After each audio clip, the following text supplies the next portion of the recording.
ସମସ୍ତଙ୍କୁ ପ୍ରଣାମ ଜଣାଉଛି।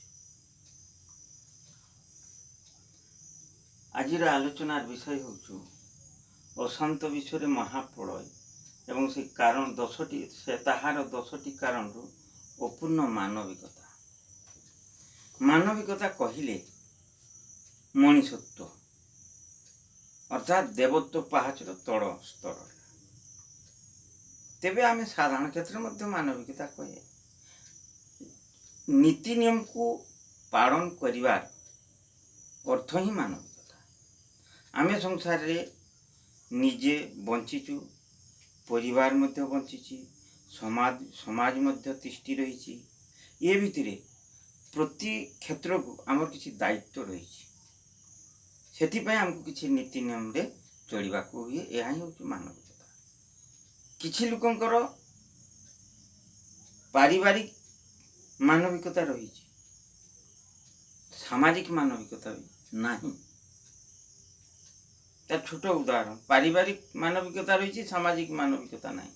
ପାରିବାରିକ କହିଲେ ମୁଁ ମୋ ପରିବାର ସବୁବେଳେ ସୁଖ ଶାନ୍ତିରେ ରୁହନ୍ତୁ। ଦୁନିଆ ଭାସି ଯାଉ, ଦୁନିଆ ବୁଡ଼ି ଯାଉ, ସେଥିରେ ମୋର କିଛି ଯାଏ ଆସେ ନାହିଁ।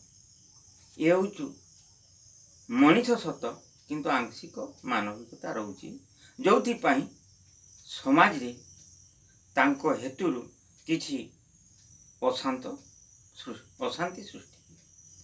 ଅନ୍ୟ ଏକ କ୍ଷେତ୍ରରେ ଆମେ ରାସ୍ତାରେ ଯିବା, ଆମେ ଖାମଖିଆଲି ବେନିୟମରେ ଗାଡ଼ି ଚଳାଇବା, ନିଶାଗ୍ରସ୍ତ ହୋଇ ଗାଡ଼ି ଚଳାଇବା, ତେବେ ଏଇଟା କ'ଣ ମାନବିକତା?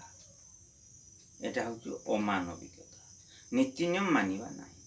ବର୍ତ୍ତମାନ କରୋନା, ଆମେ ମାସ୍କ ପିନ୍ଧିବା ନାହିଁ, ଆମେ ସାମାଜିକ ଦୂରତା ରକ୍ଷା କରିବା ନାହିଁ, କିମ୍ବା ହାତକୁ ସାନିଟାଇଜେସନ୍ କରିବା ନାହିଁ।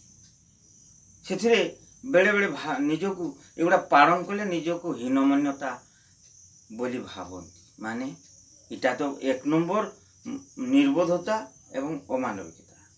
ନିଜେ ମାସ୍କ ପିନ୍ଧିବା, ସାମାଜିକ ଦୂରତା ରକ୍ଷା କରିବା, ହାତକୁ ସାନିଟାଇଜେସନ୍ କରିବା, ଏତଦ୍ୱାରା ମୁଁ ସୁରକ୍ଷିତ ହେଲି, ମୋ ପରିବାର ସୁରକ୍ଷିତ ହେଲା ଏବଂ ଅନେକ ଅଳ୍ପ ପରିମାଣରେ ସାମାଜିକ ସୁରକ୍ଷାରେ ତ ଭାଗ ନେଇ ଆମେ ପାରିବା। ଯେ ଯାଉ ସାମାଜିକର ସୁରକ୍ଷା ପାଇଁ ମୁଁ କିଞ୍ଚିତ ଅଂଶଗ୍ରହଣ କଲି ନା, ଆମେ କିଛି ନିୟମ ମାନିବାକୁ ନାଚାର। ଏଇଟା କ'ଣ ମଣିଷତ୍ୱ? ପଶୁମାନେ ବି ପ୍ରାକୃତିକ ନିୟମ ମାନି ଚଳନ୍ତି ଆଜ୍ଞା। ମାନେ ଏଭଳି କ୍ଷେତ୍ରରେ ଆମକୁ ପଶୁଠାରୁ ବି ହୀନ ବୋଲି ନିଜକୁ ବିବେଚନା କରିବା ଦରକାର। ବନ୍ଧୁଗଣ, ତେଣୁ ଅଶାନ୍ତ ବିଶ୍ୱରେ ମହାପ୍ରଳୟକୁ ଗୁରୁତ୍ୱ ଦେଇ ଆମେ ଧୀରେ ଧୀରେ ଏଗୁଡ଼ାକର ଏଭଳି ପଏଣ୍ଟର ଯେଉଁ ଅବସ୍ଥା ଲେଖା ହେଇଛି, ତାକୁ ଯଦି ଆମେ କିଛି ଜାଣିକି ନିଜକୁ ଆମେ ସଂଶୋଧିତ କରିବା, ସୁଗଠିତ କରିବା, ତାହେଲେ ମହାପ୍ରଳୟ ଆସି ନପାରେ। ରହିଲି, ନମସ୍କାର।